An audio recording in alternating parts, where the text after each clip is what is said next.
Olá! Hoje a gente vai mergulhar fundo num dos períodos mais complexos e impactantes da história do Brasil, a ditadura militar. Foram 21 anos, de 1964 a 1985, que viveram um paradoxo total. De um lado, a gente ouve falar de um milagre econômico, né? E do outro, uma repressão política brutal. Foi um período que redefiniu o nosso país de formas que a gente sente até hoje. Para a gente começar a entender essa história, vamos dar uma olhada nos rostos no poder. O regime foi comandado por 5 generais-presidentes, um depois do outro. E a história da ditadura pode, de certa forma, ser contada por essa troca de comando. Cada um deles representa uma fase bem diferente do regime, desde o comecinho até o seu lento desmoronamento. Pois é, 21 anos, mais de 2 décadas. Mas a grande pergunta é: como uma coisa que começou com a promessa de ser uma intervenção rapidinha, só para restaurar a ordem, acabou virando um regime autoritário tão longo? É isso que a gente vai tentar entender agora. Então, vamos lá. Seção 1. O golpe de 1964. Para entender a ditadura, não tem jeito, a gente precisa voltar para o dia em que tudo começou. O clima era de tensão total. O mundo vivia a Guerra Fria e o medo do comunismo era uma arma política muito poderosa. Aqui no Brasil, o presidente João Goulart, o Jango, queria fazer as reformas de base, coisas como reforma agrária, sabe? Para a elite econômica e para os setores mais conservadores, isso soava como um alarme de comunismo. E esse medo aqui dentro ganhou um baita apoio de fora. Os Estados Unidos, que morriam de medo de uma nova Cuba aqui na América do Sul, basicamente deram luz verde para o golpe. E olha só essa citação. Isso aqui saiu num dos maiores jornais do país, logo depois do golpe. Mostra direitinho como a coisa foi vendida para a população. A ideia de que os militares eram heróis, salvando o Brasil da ameaça vermelha. Essa foi a narrativa que deu a legitimidade que eles precisavam para tomar o poder. E por trás disso tudo, tinha uma ideia que justificava as ações: a doutrina de segurança nacional. Essa doutrina, que era ensinada na Escola Superior de Guerra, mudava completamente o papel do exército. O inimigo não era mais um outro país. O inimigo estava aqui dentro. E quem era esse tal inimigo interno? Bom, podia ser um estudante, um sindicalista, um artista, um político. Qualquer um que discordasse do governo podia ser taxado de subversivo. E aí, a repressão era justificada em nome da segurança do país. Ok, então a gente passa para a seção 2, os anos de chumbo. Aquela promessa de que ia ser algo breve foi por água abaixo. O regime endureceu de um jeito brutal e o Brasil entrou na sua fase mais sombria.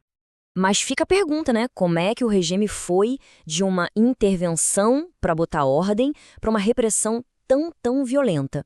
A resposta, por incrível que pareça, cabe em 3 letrinhas e um número. O Ato Institucional número 5, o famoso AI-5. Isso aqui foi o ponto da virada, o que muitos chamam de golpe dentro do golpe. Na prática, foi como se eles pegassem o que restava da Constituição, rasgassem e dessem poder absoluto para o presidente de plantão. E os poderes do AI-5 eram absurdos. Dá uma olhada. Fechar o Congresso? Podia. Cassar o mandato de políticos? Podia. Censurar jornal, música, teatro? Com certeza. Mas o mais terrível de tudo foi a suspensão do habeas corpus. O que isso significa na prática? Que o Estado podia prender qualquer pessoa por qualquer motivo e essa pessoa simplesmente sumia, sem direito a advogado, sem ver um juiz. Foi a porteira aberta para a tortura virar método de governo. Agora a gente chega num ponto que é, talvez, a maior contradição desse período todo. Seção 3, milagre e repressão. Porque, ao mesmo tempo que a repressão comia solta nos porões, do lado de fora, na economia, o Brasil parecia que estava decolando. E aqui estão as duas faces da mesma moeda, a Era Médici. De um lado, o milagre econômico, o PIB crescendo a taxas de país asiático, grandes obras, aquela euforia com o tricampeonato do Brasil na Copa de 70, que foi usada como propaganda até não poder mais. Do outro, a realidade sombria, o auge da perseguição, da tortura, dos assassinatos. A pergunta que fica é: o progresso econômico justificava essa brutalidade? Para muita gente na época, infelizmente, a resposta era sim. E o custo humano da repressão política tem um número oficial: 434. É o número de mortos e desaparecidos que a Comissão Nacional da Verdade conseguiu registrar. Pode parecer só um número, mas por trás de cada um tem uma vida, uma história, uma família destruída em nome da segurança nacional. E a violência não parou por aí. Muita gente não sabe disso, mas longe das capitais, na Amazônia, o tal progresso das grandes obras, tipo a Transamazônica, teve um custo devastador para os povos indígenas. A estimativa é de mais de 8.300 mortos, uma violência que a própria Comissão da Verdade classificou como genocídio. É uma face da ditadura que até hoje é pouquíssimo lembrada. Mas, nada dura para sempre. Chegando no fim dos anos 70, o milagre econômico já tinha acabado. A conta chegou. A dívida externa era gigante, a inflação estava explodindo e a sociedade civil começou a perder o medo e a pressionar. Sem muita saída, os próprios militares iniciaram o que seria o começo do fim. E a frase que definiu essa estratégia veio do próprio presidente Geisel: abertura lenta, gradual e segura. Traduzindo do politiquês, a gente vai devolver o poder, mas vai ser do nosso jeito, no nosso ritmo e garantindo que ninguém seja punido pelos crimes do passado. Era uma transição controlada de cima para baixo. E esse período foi um verdadeiro cabo de guerra. De um lado, o governo tentando controlar tudo, criando pacotes de leis, restringindo propaganda. Do outro, a sociedade civil que não aceitava mais ficar calada.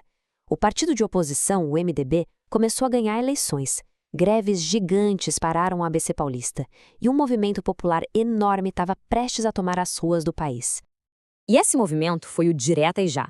Milhões de brasileiros de verde e amarelo foram para as ruas em 1984 para pedir uma coisa muito simples: o direito de voltar para presidente. Foi, sem exagero, a maior demonstração de força popular da história do Brasil.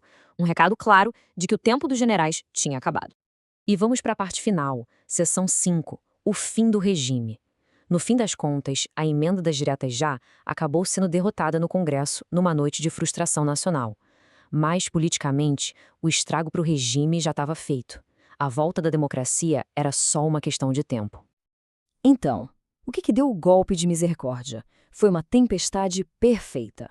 A economia estava em frangalhos, com a hiperinflação que fazia o dinheiro virar pó. A pressão do povo na rua não diminuiu, mesmo com a derrota das diretas, e os militares estavam cada vez mais isolados. A eleição de um civil, Tancredo Neves, mesmo que de forma indireta em 1985, foi o checkmate. E o ato final dessa longa transição foi a Constituição de 1988, que ficou conhecida como Constituição Cidadã. E não foi à toa. Ela foi uma resposta direta aos anos de autoritarismo, devolveu direitos e liberdades e, fundamentalmente, colocou as Forças Armadas no seu devido lugar, sob o controle do poder civil. O ciclo de 21 anos estava, finalmente, se fechando. E isso tudo nos traz a pergunta final. A ditadura acabou, em 1985, mas o seu legado, as suas heranças na política, na violência do Estado, na desigualdade, nas nossas memórias que ainda não foram resolvidas, tudo isso ainda está muito presente.